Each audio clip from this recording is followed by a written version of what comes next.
Baik,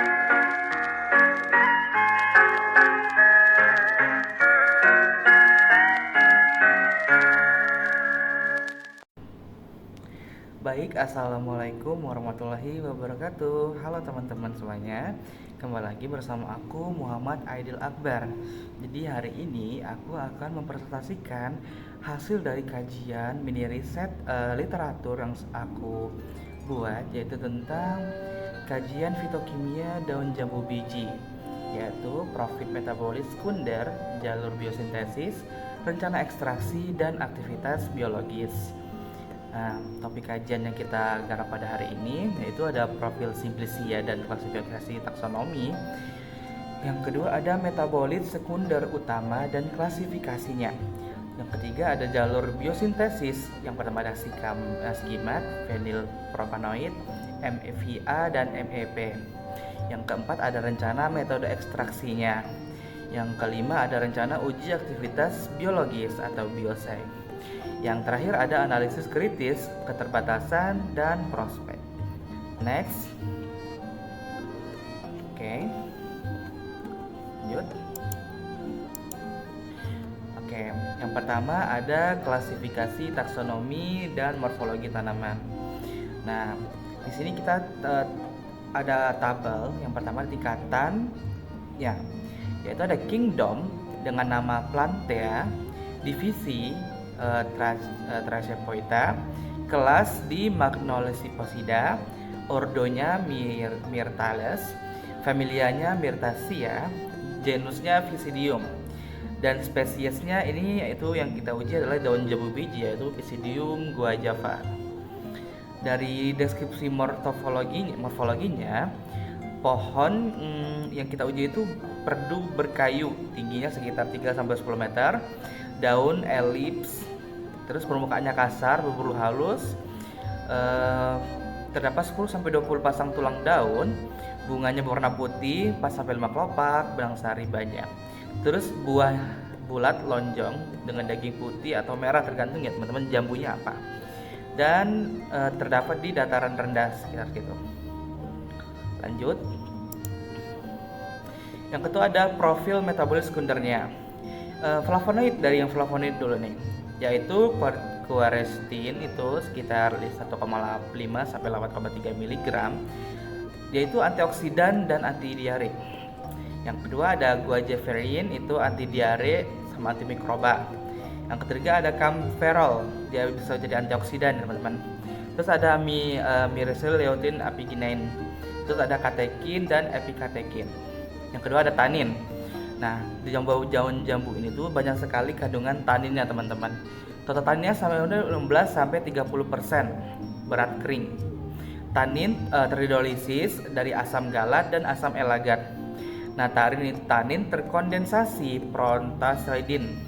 Fungsi antidiare bisa jadi untuk diare ya teman-teman. Makanya ada obat antidiare itu bisa pakai daun jambu gitu. Terus penghambat prostalagdin dan patogen usus teman-teman.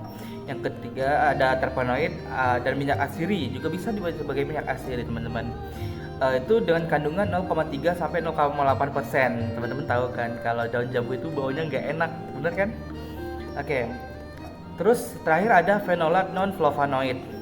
Di fenolat non flavonoid ini metabolitnya itu ada asam klorgenat, asam kafeat, asam sinapat, dan kadar 0,5%, 3% berat keringnya. Aktivitasnya itu antioksidan, antidiabetik, dan antiobesitas. Teman-teman.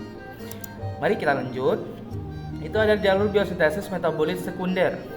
Yang pertama ada jalur fenilpropanoid atau flavonoid ya teman-teman.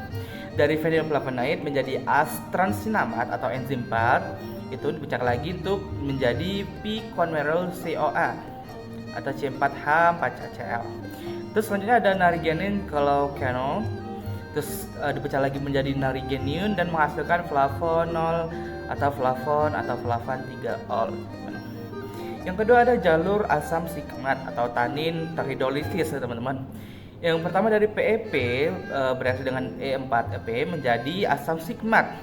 Lalu selanjutnya menjadi 3DHS menghasilkan asam galat, menghasilkan juga galoil CoA dan menghasilkan glukogen dan akhirnya dia menghasilkan si L-gitanin atau tanin tersebut. Makanya ada warna-warna kuning gitu ya teman-teman. Selanjutnya ada di jalur biosintesis terpenoid ya teman-teman. Dari kita kelompokkan dari parameter, jalur MVA-nya dan jalur MPP-nya. Pada lokasinya itu terdapat di jalur MVA-nya yaitu di sitoplasma. Kalau di jalur MEP-nya di kloroplas, teman-teman. Terus untuk di substratnya ada di asetil CoA menjadi flavonoid. Untuk di jalur MEP-nya di pruvat ditambahkan 3GP menjadi MEP. Terus untuk produknya di jalur MVA atau sitoplasmik itu terdapat triterpenoid sterol dan sesquiterpen. Kalau untuk yang di jalur MEP-nya itu di monoterpen, diterpen, teman-teman. Terus pada di enzim kuncinya pada jalur MVA atau sitoplasmatik itu ada HMG CoA reductase atau FPS ya teman-teman kita sebut aja. Terus kalau di jalur MEP-nya atau di plastidik itu di DXS atau DXR dan GPS. Lanjut teman-teman.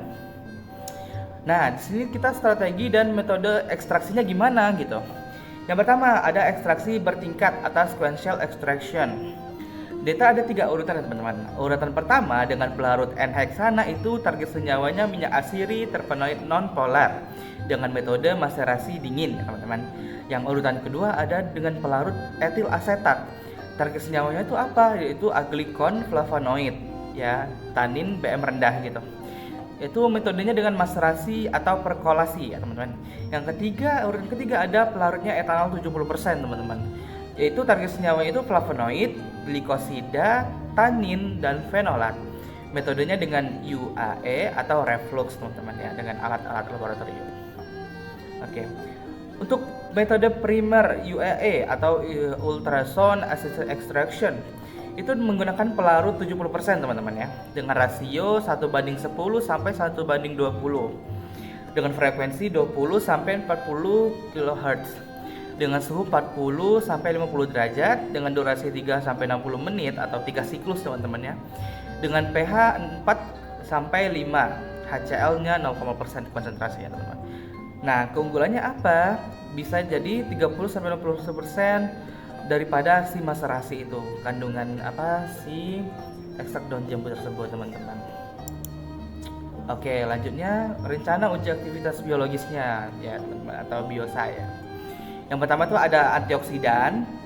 Dia tuh terdapat antioksidan, terdapat juga antimikroba, terdapat juga anti diare, terdapat juga toksitas ya teman-teman. Jadi hati-hati juga ya teman-teman dengan daun jambu ini. Bagus emang bisa anti diare. Jadi kalian teman-teman kalau misalnya orang tua dulu bilang kamu diare ambil daun jambu yang muda terus benar kan? Iya benar, di sini anti diarenya itu dengan konsentrasi 0,1 sampai 1 mg per milinya gitu. Jadi lumayan ya teman-teman. Lanjut. Di sini kita ada panel mikroorganisme uji antimikrobanya teman-teman. Di mikroorganismenya ada pada mikroorganisme Staphylococcus aureus tipi yaitu mikroorganisme ini kita uji antimikrobanya dengan hasil seperti berikut ini. Bisa teman-teman baca di relevansi klinisnya teman-teman, ada anti-infeksi kulit, diare, tifoid diare, disenteris,